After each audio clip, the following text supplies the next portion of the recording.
My name is Zoey, and the day I earned my doctorate, a day that took 9 grinding years, 2 hospitalizations from stress, and 1 near dropout crisis, I stood alone in a sea of cheering families, holding a diploma that felt suddenly weightless. I kept checking my phone. Refresh. Refresh. No new messages. My parents had promised they'd be there.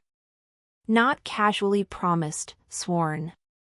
My mom even said, "We'll be front row, baby. Your moment is our moment."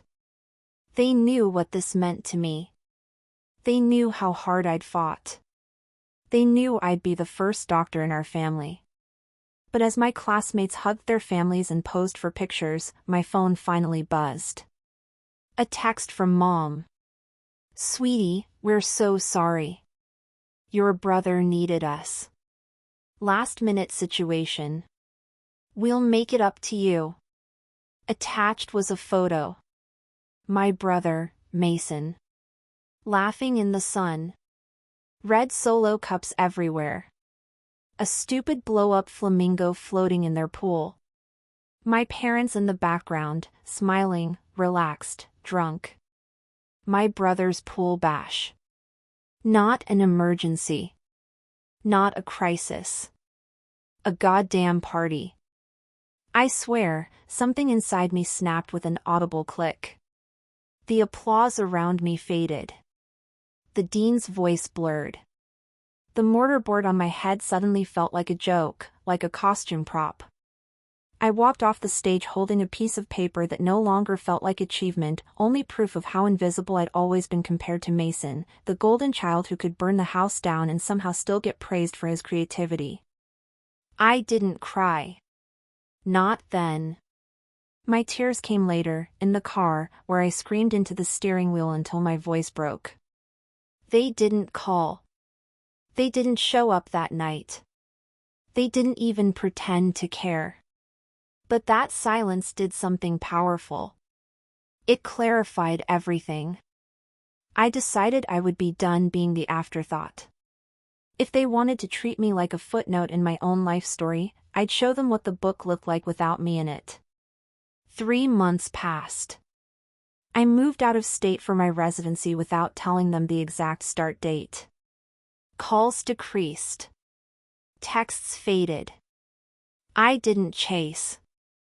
I let the distance bloom like a dark, quiet flower. Then one evening, Mom called. "Zoey, sweetie. We're having a big celebratory dinner this Friday, family only. We want to honor our doctor." I could hear the pride in her voice, the performative kind she trotted out for neighbors and Facebook posts. I almost laughed. "Oh," I said. "Friday? That's perfect." But I had no intention of showing up empty-handed. I was done playing nice. Friday evening, I arrived at their house dressed formally, holding a folder. My parents showered me with hugs, telling me how proud they were, how they would have given anything to be at the graduation, rewriting history in real time. I let them talk. It was almost fascinating. Mason wandered in shirtless, tan, smirking. "Hey, Doc Zoe." Bet the ceremony was long and boring anyway. I stared at him. Just stared. He didn't even flinch, because he didn't recognize what was different about me now. Dinner began. Toasts were made. My parents gushed loudly, as though they hadn't abandoned me months earlier. When my dad finally said, "Zoey, say something, anything, you're so quiet tonight," I nodded. I actually do have something to share. I pulled out the folder and placed it on the table. Inside were 3 things. A printed copy of the text message they sent on my graduation day. A photo I'd taken at the ceremony, me, alone, surrounded by empty chairs. A formal letter. Mom reached for it first, smiling like it was some sentimental gift. Then her face drained of color as she read the letter. Because it wasn't a love note. It was a boundary. A meticulously crafted, emotionally brutal, honest boundary.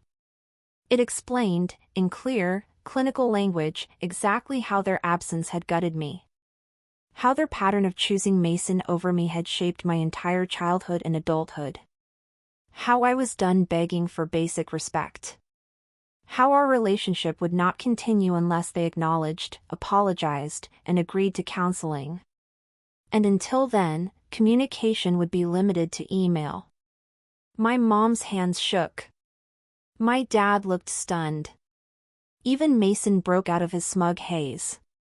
"Zoey, you're really doing this?" Dad whispered.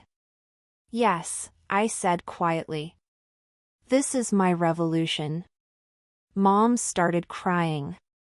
"We didn't know, sweetie. We didn't realize."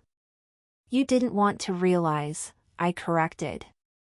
My voice didn't crack. For once, I wasn't the fragile one. Mason scoffed. "This is dramatic. You're gonna cut your own family off because we missed one ceremony?" I looked him dead in the eye. "You didn't need them." "I did." He froze. It was the first time I'd ever seen him shut up mid-sentence. I stood, gathering my things. "The next move is yours." I'm not slamming the door. But I'm not holding it open anymore. And then I walked out. Calm. Steady. Free. The twist, the real revenge, came quietly. 2 weeks later, my parents emailed me. A full apology. Acknowledgement of years of favoritism. A commitment to family therapy. Mason sent nothing. But that was fine. His era of being the center of our universe was finally over. He couldn't compete with silence, my silence.